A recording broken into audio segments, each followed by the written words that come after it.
শেখ হাসিনাকে নিয়ে একটি নতুন বিতর্ক সামাজিক মাধ্যমে রীতিমতো তোলপাড় তৈরি করেছে। যে বিষয়টি নিয়ে এখন আজকে আমি আলোচনা করব, আমার নিজের মস্তিষ্কে এই বিষয়টি আগে কখনো আসেনি।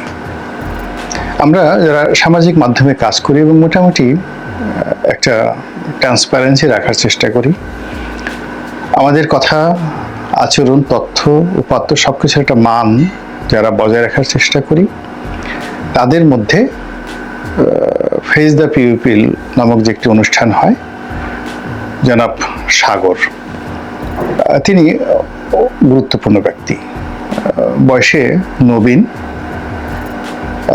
প্রবাসী সাংবাদিক, বাংলাদেশে সাংবাদিকতা করেছেন। একটা সময় আমার সঙ্গে তার খুবই ভালো সম্পর্ক ছিল, এখনো আছে, এবং আমাদের দুজনের মধ্যে সৌহার্দ্যপূর্ণ যে সম্পর্ক, এটি অনেক ঊর্ধ্বস্তরের। আমি জনাব সাগরকে চিনি এবং জানি। তার আতিথেয়তা, তার আন্তরিকতা, তার সততা, তার নিষ্ঠা এবং সাংবাদিকতা পেশাকে ভালোবাসা, এটি আমি খুব অল্প মানুষের মধ্যে দেখেছি। উনি আগেই দেশের বাইরে থাকতেন, ইটালিতে থাকতেন, কানাডাতে থাকতেন, ব্যবসা বাণিজ্য করতেন। তো ওগুলো ছেড়ে তিনি বাংলাদেশে এসে ব্যবসা বাণিজ্য পাশাপাশি সাংবাদিকতা করতেন। আবার একটা সময় বাংলাদেশ ছেড়ে তিনি চলে গেছেন, বিয়ে থা করে চলে গেছেন।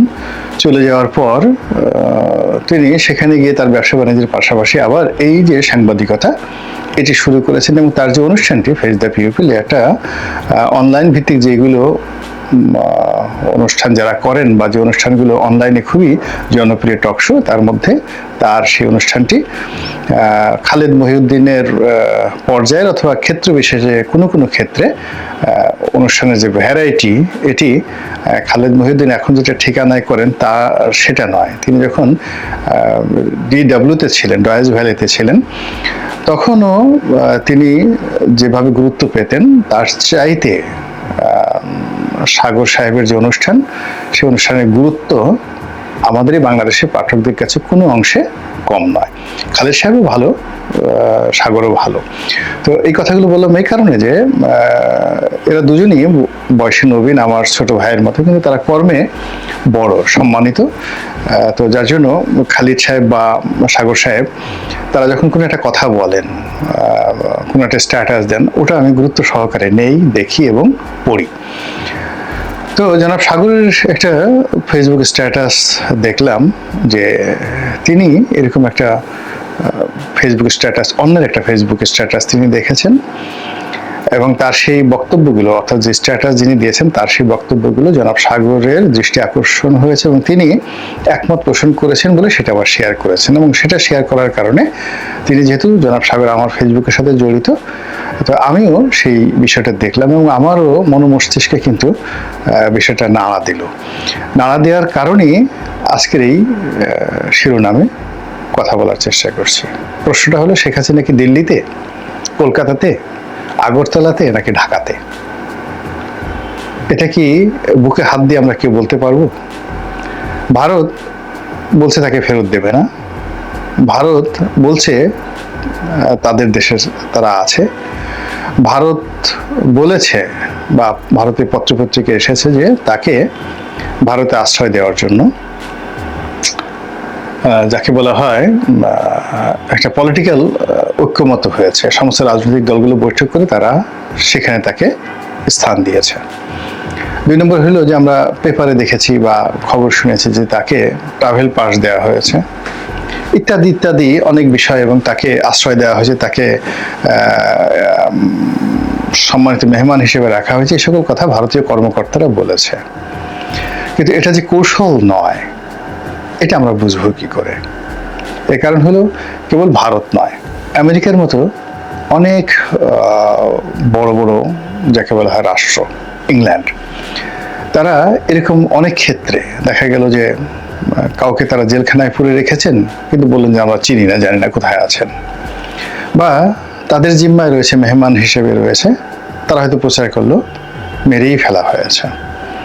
এরকম অনেক ঘটনা বড় বড় রাষ্ট্রগুলো ঘটে। এখন শেখ হাসিনার ক্ষেত্রে বাস্তব অর্থে কি ঘটেছে, এটি আমরা ভারতীয় ন্যারেটিভ, ভারতীয় পত্রপত্রিকার খবর এবং আমাদের দেখা কিছু দৃশ্য এবং একই সঙ্গে আমাদের কিছু ন্যারেটিভ, এইগুলোকে মিলে আমরা বোঝার চেষ্টা করছি যে তিনি ভারতে আছেন। কিন্তু প্রমাণ কি? এখন পর্যন্ত তিনি ভারতের কারোর সঙ্গে গুরুত্বপূর্ণ বৈঠক করেছেন, আমরা তার কোনো ভিডিও ফুটেজ দেখিনি। এগুলো একটা। 2 নম্বর হলো যে আওয়ামী লীগের অনেক নেতার সঙ্গে তার কথাবার্তা হয়, কোনো নেতার কাছেই তিনি এখন পর্যন্ত বলেননি যে তিনি ভারতের কোথায় আছেন।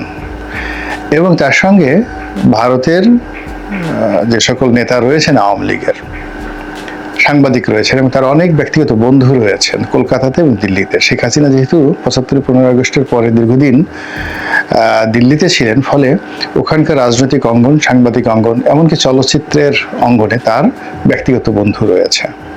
তো স্লেমান নাসরিন যেভাবে ভারতে আছেন, তার যেমন বন্ধু বান্ধব রয়েছে, কাজেই তিনি ইচ্ছে করলে গোপন থাকতে পারবেন না। কোথায় আছেন, কি অবস্থায় আছেন আমরা জেনে যেতে পারি, কিন্তু শেখ হাসিনা ভারতের কোথায় আছেন সেটি তার যারা ভারতীয় বন্ধু রয়েছেন তারা একবার হলে জানবেন।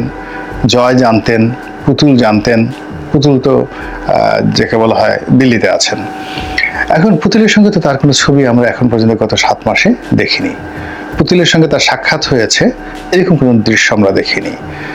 জয় ভারতে এসেছেন, তার মায়ের সঙ্গে দেখা করেছেন, এরকম দৃশ্য আমরা দেখিনি। জয়শঙ্করের সঙ্গে, নরেন্দ্র মোদীর সঙ্গে বা অন্য কোনো রাজনৈতিক নেতার সঙ্গে শেখ হাসিনার দিল্লিতে দেখা হয়েছে, আগরতলাতে দেখা হয়েছে কোনো নেতার, বা মমতা ব্যানার্জির সঙ্গে শেখ হাসিনার কথা হয়েছে, খুবই ঘনিষ্ঠ সম্পর্ক তাদের, মমতা ব্যানার্জির সঙ্গে তুমি সম্পর্ক। তো সেরকম কোনো দৃশ্য তো আমরা এখন পর্যন্ত দেখিনি। তাহলে শেখ হাসিনাকে নিয়ে ভারতীয় যে ন্যারেটিভ, বা তিনি শেখ হাসিনা ভারতে আছেন, যে কোনো সময় টুস করে ঢুকে পড়বেন, এই বিষয়টি শতভাগ বিশ্বাস করাটা নির্বুদ্ধিতা। এই প্রথম আমার মনে হলো। দ্বিতীয়ত, তিনি যে বাংলাদেশে নেই এটা একেবারে উড়িয়ে দেওয়াটাও শতভাগ নির্বুদ্ধিতা এখন মনে হচ্ছে। কারণ হলো তার যে বঙ্গভবনের যাওয়ার যে প্ল্যান ছিল আগস্ট মাসের 5 তারিখে, তো সেই সময়টাতে তিনি গাড়িতে করে একটা টহল দিয়েছেন নিচে। এরপর তিনি হেলিকপ্টারে উঠেছেন এবং তার হেলিকপ্টার ঢাকার আকাশে বেশ কিছুক্ষণ উড়েছে। তারপর সেই হেলিকপ্টার কোথায় গিয়েছে, সেটার গতিবিধি কি, এই বিষয়ে আমাদের কাছে কোনো তথ্যপাত্র নেই। প্রথম দিকে কিছু কিছু গুগল ম্যাপে দেখানোর চেষ্টা করা হচ্ছিল যে তার হেলিকপ্টারটি এত তারিখে সেই দমদম এয়ারপোর্টে গিয়েছে কলকাতাতে, তারপর সেখান থেকে কিভাবে দিল্লিতে গিয়েছে ওই গুগল ম্যাপ থেকে অনেকে দেখার চেষ্টা করেছে। পরবর্তী দেখা গেল সেগুলো সবই ভুয়া। এর কারণ হলো এখান থেকে যে বাংলাদেশ থেকে ন্যারেটিভ তৈরি করা হয়েছে সেটি মোটামুটি এরকম দাঁড়ায় যে হেলিকপ্টারে করে গণভবন থেকে তিনি মূলত গেছেন ঢাকা এয়ারপোর্টে, এবং ঢাকা এয়ারপোর্ট থেকে একটা সামরিক বিমানে করে তিনি গিয়েছেন আগরতলাতে, এবং আগরতলা থেকে আরেকটি সামরিক বিমানে করে তিনি দিল্লিতে গেছেন, এবং দিল্লির একটি নিশ্ছিদ্র নিরাপত্তা বলয়ে, দিল্লি বিমানবন্দরের কাছাকাছি একটা নিশ্ছিদ্র নিরাপত্তা বলয়ের ঘেরাটোপে তাকে রাখা হয়েছে। এই জিনিসগুলো কিন্তু প্রচার করা হচ্ছে। এখন আপনি এই ডটগুলো মিলানোর চেষ্টা করেন। গণভবন থেকে এয়ারপোর্ট, তো গণভবন থেকে এয়ারপোর্ট তিনি গেলেন, এবং এখানে একটা বিষয় আছে যে আপনারা যারা জানেন তারা খুব ভালো করেই জানেন যে গণভবন থেকে তার সরাসরি এয়ারপোর্টে গিয়ে ল্যান্ডিং করার ক্ষেত্রে সিভিল এভিয়েশন থেকে শুরু করে সব জায়গাতে একটা রেকর্ড থাকার কথা এবং থাকবে, এবং সেখান থেকে তিনি যে সামরিক বিমান করে যাবেন সেই সামরিক বিমান আবার যাকে বলা হয় যদি আগরতলাতে যায় তাহলে একটা নর্মাল বিমান যাওয়া কোনো একটা দেশে সেটার এক ধরনের রেকর্ড, আর সামরিক বিমান যখন যাবে মিলিটারি প্লেন সেটার জন্য কিন্তু আলাদা একটা ফর্মালিটিসের দরকার আছে। এর ব্ল্যাক অ্যান্ড হোয়াইট ডকুমেন্ট ভারতের কাছেও আছে, বাংলাদেশের কাছেও আছে, যদি এরকম কিছু হয়ে থাকে। আবার বলা হচ্ছে যে যেই মুহূর্তে সেই সামরিক বিমানটি ভারতের আকাশে প্রবেশ করেছে, অমনি ভারতের অত্যাধুনিক জঙ্গি বিমান দ্বারা সেটিকে প্রোটেকশন দিয়ে তাকে আগরতলাতে নেওয়া হয়েছে। মানে পুরো জিনিসটির মধ্যে একটা জেমস বন্ড প্রকৃতির যাকে বলা হয় ভাইব তৈরি করা হয়েছে। ফলে আমরা অনেকেই সেই ভাইবের সাথে এতদিন ধরে বগল বাজাচ্ছি। ইতিমধ্যে শেখ হাসিনা টেলিফোনে কথা বলেছেন, তারপরে অডিও কলে তিনি বেশ কয়েকজনের সঙ্গে কথা বলেছেন এবং নিজে সেগুলো ভাইরাল করেছেন। দলীয় নেতাকর্মীদের সঙ্গে লন্ডনে, আমেরিকাতে কথা বলেছেন, কিন্তু কোথাও তার ভিডিও ফুটেজ কিন্তু দেখা যাচ্ছে না। এবং একইভাবে কিন্তু আরও কয়েকজন লোকের, যেমন মোহাম্মদ আরাফাতের কোনো ভিডিও ফুটেজ আমরা দেখতে পাচ্ছি না। এবং আপনারা জানেন যে ক্যান্টনমেন্টে যখন শেখ হাসিনাকে বিদায় জানানো হয়, মানে গণভবনে, ঠিক সেই সময়টাতে কিন্তু মোহাম্মদ আরাফাত সেখানে ছিলেন। তারপর সালমান এফ রহমান সাহেবও কিন্তু ওখানে ছিলেন। তো সেখান থেকে মোহাম্মদ আরাফাত কোথায় গেলেন, কিভাবে গেলেন? যেমন দেশের বাইরে যারা আছেন, হাসান মাহমুদ সাহেব আছেন, তারপর যাকে বলা হয় সাবেক স্বরাষ্ট্রমন্ত্রী উনি আছেন, তারপর ভূমিমন্ত্রী জাভেদ সাহেব লন্ডনে আছেন। তারা সবাই যে যার অবস্থানে কোথায় কীভাবে আছেন তার আমরা ভিডিও ফুটেজ দেখেছি, অডিও ফুটেজ দেখেছি, তাদের বক্তব্য শুনেছি এবং তাদের সঙ্গে অনেকেই আমরা কথাবার্তা শুনেছি। অনেক মন্ত্রী এমপি যারা লন্ডনে আছেন, আমেরিকা আছেন, কানাডা আছেন, অনেক মেয়র, মানে তারা সামাজিক অনুষ্ঠানে যাচ্ছেন, দেখা সাক্ষাৎ হচ্ছে। কিন্তু নসরুল হামিদ বিপু কোথায়? তারপরে যাকে বলা হয় মোহাম্মদ আরাফাত কোথায়? উবায়দুল কাদের সাহেব কোথায়? জাহাঙ্গীর কবির নানক সাহেব কোথায়? বাহাউদ্দিন নাসিম সাহেব কোথায়? তাদের আমরা কথা শুনতে পাচ্ছি, কিন্তু তাদের কোনো ভিডিও ফুটেজ বা তারা যে প্রকৃতির মানুষ, তারা কেন কলকাতাতে গিয়ে লুকিয়ে থাকবেন? তাদের তো কলকাতাতে অসীম কুমার উকিলকে যদি দেখা যায়, বাহাউদ্দিন নাসিম সাহেবকে কেন দেখা যাবে না? আবার বাহাউদ্দিন নাসিম সাহেব, জাহাঙ্গীর কবির নানক, স্বরাষ্ট্রমন্ত্রী, তারা সবাই কলকাতাতে আছেন, অনেকে দিল্লিতে আছেন, শামীম ওসমান সাহেব হয়তো দুবাইতে আছেন। এখন তাদের সবার সঙ্গে শেখ হাসিনার কথা হয়, কিন্তু তারা যদি শেখ হাসিনা দিল্লিতে থাকতেন তাদের সঙ্গে কেন দেখা হবে না? দেখা না হওয়ার কোনো রিজন নেই। কিংবা ভারতীয় কর্মকর্তাদের সঙ্গে কেন তার দেখা হচ্ছে না? দেখা হলে তো একটা স্টিল ছবি হলেও লিকেজ হয়ে যেত। মানে এমন প্রযুক্তি এখন চলে এসছে, সবার হাতে প্রযুক্তি চলে আসছে। এবং ভারতে তো প্যাগাসাস প্রযুক্তি এখন অনেক মানে প্রাইভেট গোয়েন্দাদের কাছে অ্যাভেলেবল। সেই পেগাসাস প্রযুক্তি দিয়ে শেখ হাসিনার যে লোকেশন ট্র্যাক করে তার ছবি তার মানে মানে তিনি যখন ধরেন হোয়াটসঅ্যাপে কথা বলেন, হোয়াটসঅ্যাপে কথা বলেন, তো পেগাসাস প্রযুক্তি দিয়ে তার হোয়াটসঅ্যাপের মধ্যে ঢুকে গিয়ে ওখান থেকে তার ছবি নিয়ে এসে এবং সেই ছবিটাকে স্ক্যান করেছে কত নম্বর বাড়িতে আছে। এই প্রযুক্তি এখন পৃথিবীতে আছে, ইসরায়েলের হাতে আছে, বাংলাদেশে আছে, ভারতে আছে। আমরা এখনো পর্যন্ত কেন তার লোকেশনটা ট্র্যাক করতে পারছি না? ইট মিনস আমরা এই যে যাদের হাতে প্রযুক্তি আছে তারা এই কাজ করছেন না।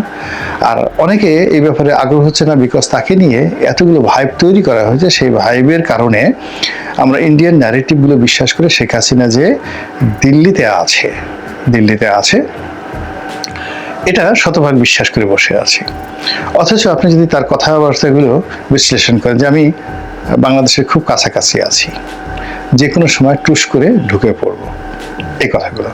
আবার তিনি বলছেন আমি যেখানে আছি সেখানে নেটওয়ার্ক ঠিকমতো কাজ করছে না, ইত্যাদি অনেক কথা। আবার তিনি যে কথাগুলো বলছেন, যেভাবে কথাগুলো বলছেন অত্যন্ত কনফিডেন্টের সাথে, তাতে মনে হচ্ছে যে বাংলাদেশের অনেকের সাথে তার যাকে বলা হয় কনফিডেন্সিয়াল একটি সম্পর্ক তার রয়েছে। তো এই সব মিলিয়ে শেখ হাসিনাকে নিয়ে আপনার আমার যে চিন্তা, সেই চিন্তাটা আমরা এখনো নিশ্চিন্ত পর্যায়ে থাকতে পারছি না। যারা তাকে ভালোবাসেন তারা একভাবে চিন্তা করছেন, আর যারা তাকে ভয় পান, যদি তিনি ঢাকা থাকেন, যদি তিনি ঢুকে পড়েন তাহলে সেক্ষেত্রে কী হবে? যদি ঢাকা থাকেন তাহলে কী হবে? যদি বাংলাদেশের ভিতরে থাকেন তাহলে কোথায় আছেন, কার জিম্মে আছেন, কী আছেন, এইসব নিয়ে এই যে নতুন করে আবার বিতর্ক শুরু হলো। এবং আপনি চিন্তা করুন যে বাংলাদেশে যে ঘটনাগুলো ঘটে যাচ্ছে একটার পর একটা ঘটনা, কোনোটার সাথে আপনি কোনোটার ডট মিলাতে পারবেন না, কোনোটার সঙ্গে কোনোটার আপনি বন্ধন দিতে পারবেন না, সব কিছু এলোমেলো। এবং এখানে আওয়ামী লীগ যে খেলছে এতে কোনো সন্দেহ নেই, এবং সেই খেলায় সরকার, জনগণ, তারপর শেষে প্রশাসন থেকে শুরু করে সবাই যে দৌড়াচ্ছে তাতেও কোনো সন্দেহ নাই। কাজেই কোনো কিছু বিশ্বাস করার আগে বৈজ্ঞানিক তথ্যপত্র সহ, প্রমাণ সহ, যুক্তি সহ যদি আপনি একটি অনুসিদ্ধান্তে পৌঁছাতে পারেন এবং সেই অনুসিদ্ধান্তের প্রেক্ষিতে যদি আপনি সিদ্ধান্ত নিতে পারেন, সেটা অনেকটা নিরাপদ হয়, যেটি আমাদের রাজনীতিতে এখনো পর্যন্ত আমরা বিএনপি, আওয়ামী লীগ, জামাত, জাতীয় পার্টি কেউ পারেনি। আমরা শেখ হাসিনাকে কেবলই মাত্র পালিয়ে গেছে ধরে নিয়ে আসবো, তারপর তাকে ফাঁসিতে লটকাবো ইত্যাদি ইত্যাদি বলে মনের ঝাল মিটাচ্ছে। কিন্তু যদি তিনি ঢাকা থেকে থাকেন, তিনি আমাদের এই নির্বুদ্ধতা দেখে কিভাবে হাসছেন, এই কথা মনে করলে আমার অন্তরাত্মা